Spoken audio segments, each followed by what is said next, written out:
You know, when you argue with a fool, you just prove there are two. And I consider Congresswoman Omar, Congresswoman Ocasio-Cortez, Congresswoman Tlaib, Congresswoman Presley, I think is her name. They call themselves the Squad. I consider them to be fools. Senator John Kennedy just completely mopped the floor with Ilhan Omar and the rest of the Squad in Congress. And it is absolutely brutal. The reactions in the chamber? Priceless. Laughter, shock, and a little bit of awkward silence, all rolled into one epic moment. He exposes the contradictions in the Squad's arguments one by one. You can literally see it on their faces. Total confusion, total frustration. Let's get into it. There are a lot more important issues in front of the United States Congress and the American people than who tweets what to whom. So let me say it one more time. I thought in the president's original tweet, I thought it was a poor choice of words. I think I know what the president meant, and he clarified later and said, look, if you're not happy in America, leave. Just leave. And I agree with that. But his original articulation of that concept, in my opinion, fell short of the mark. Number two, frankly, I don't know why the president felt the need to tweet on this subject at all. You know, when you argue with a fool, you just prove there are two. And I consider Congresswoman Omar, Congresswoman Ocasio-Cortez, Congresswoman Tlaib, Congresswoman Presley, I think is her name. They call themselves the Squad. I consider them to be fools. They hate America. They think America was wicked in its origins, and it's even more wicked today. They ought to be thanking America instead of calling America evil and wicked and racist.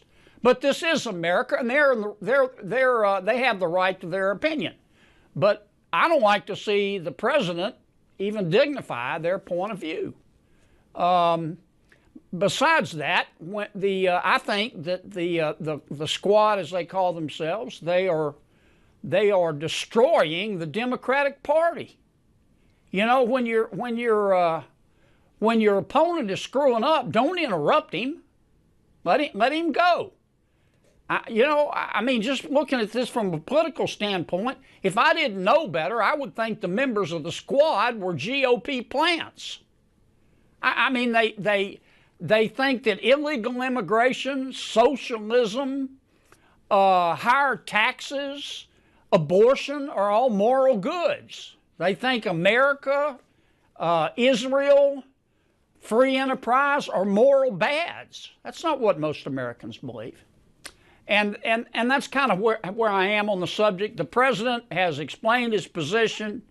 He has said, look, here's what I meant. If you're not happy living in America, leave. It's a free country, and I agree with that assessment.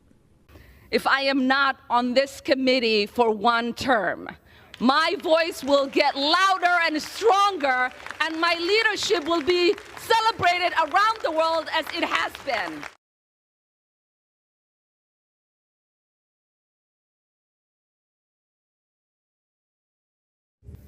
Today's resolution, as it relates to Representative Omar, details 6 statements she made as a sitting member of Congress that under the totality of the circumstances disqualify her from serving on the Committee on Foreign Affairs.